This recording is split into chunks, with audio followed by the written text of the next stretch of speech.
మన ప్రభును రక్షకుడైన యేసుక్రీస్తు నామంలో ప్రియ దేవుని బిడ్డలందరికీ ఈ అనుదిన మన్నా అనే కార్యక్రమాన్ని వీక్షిస్తున్న మీకు అందరికీ నా ప్రత్యేకమైన వందనాలు.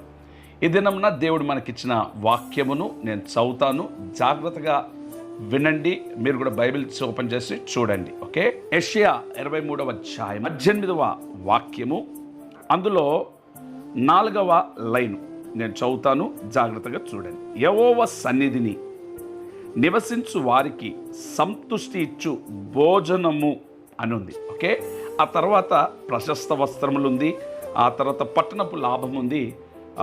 రేపు ఎల్లుండి ఈ అనుదిన మన్నాలో ఆ మాటలు కూడా మీరు వినబోతున్నారు.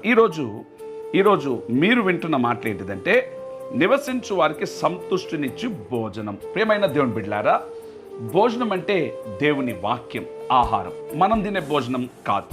ఇక్కడ రాయబడిన మాట ఏంటిదంటే, ఆయన సన్నిధిని నివసించువారు. నీవు ప్రతిరోజు ఆయన సన్నిధిని అనుభవించాలంటే దేవుని వాక్యమును సమృద్ధిగా అంటే తినాలి. తినడం అంటే అన్నం తిన్నట్టు కాదు. దేవుని వాక్యం చదవడం నువ్వు తిన్నట్టు. దేవుని వాక్యాన్ని నువ్వు అనుభవించాలి. దేవుని వాక్యము ఏంటిది? ఇప్పుడు వాక్యము అనే మాటకి వచ్చేసరికి జక్కయ్య దేవుని మాటకు లోబడ్డాడు. ప్రభువారు వచ్చారు కదా, యేసు ప్రభువారు వచ్చినప్పుడు జక్కయ్య దిగిరా అనగానే వెంటనే యేసయ్య మాటను విని దిగి వచ్చినాడు. అంటే వాక్యమునకు లోబడ్డాడు. వాక్యముకు లోబడిన జక్కయ్య బ్రతుకులు ఏం జరిగింది తెలుసా?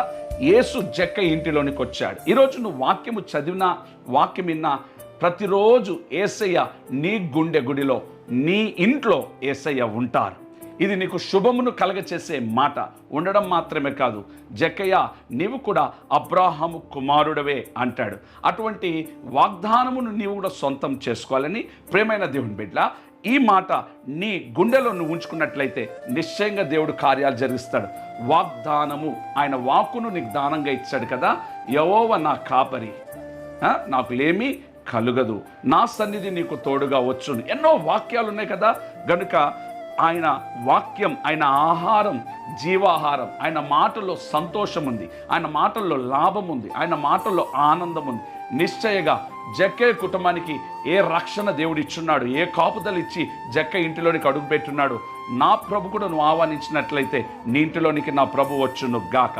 వాక్యమును చదువు, కృప పొందు. దేవుని బిడ్డలారా, నిన్ను నీ కుటుంబాన్ని నా దేవుడు దీవించబోతున్నాడు. కళ్ళు మూసుకొని తల్ల వంచండి, ప్రార్థన. ప్రభువా, ఈ వాక్యాన్ని నీ బిడ్డల జీవితంలో మీరు నెరవేర్చి సహాయం చేయమని యేసు నామములో అడుగుచున్నాం తండ్రి. ఆమేన్.